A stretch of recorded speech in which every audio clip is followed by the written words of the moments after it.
நமக்கு நல்லது செய்ய நினைச்சிட்டு நமக்குள்ள இருக்கிற ஞானத்தை யூஸ் பண்ணிக்கிட்டு பல நேரங்களில் பரத்துக்கு விரோதமாய் நம்ம கேட்கணும், ஆண்டவரே இதை நான் செய்யட்டுமா, இதை செய்யலாமா வேணாமான்னு கேட்கணும். உலகத்துக்கு சரியா இருக்கும், ஆனால் பரலோகத்துக்கு அது சரியாக இருக்காது.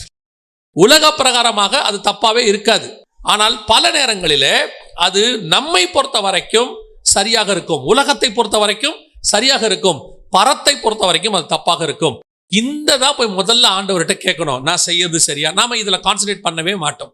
ஏன்னா நம்மளை பொறுத்த வரைக்கும் மாம்சத்தின் கிரியை என்பது பாவம் தானே ஒழிய தேவ சித்தம் இல்லாம செய்யறது பாவமாவே நமக்கு தெரியாது. சோ ஒவ்வொரு விஷயத்திலையும் முதலாவதாக நாம கேட்க வேண்டியது, ஆண்டவர் இது உம்முடைய சித்தமா, நான் இதை பண்ணட்டுமா, உமக்கு விரோதமா ஏதாவது செஞ்சுட்டேனா, செஞ்சிருவேனா, அந்த கான்சியஸ் இருந்துகிட்டே இருக்கணும் எதை செய்யும் போதும். ஸோ ஃபர்ஸ்ட் நீங்கள் ரொம்ப தீர்மானமாய் பார்க்க வேண்டியது என்ன அப்படின்னு கேட்டீங்கன்னா, பரத்துக்கு விரோதமாய் நான் ஏதாவது செய்கிறேனா.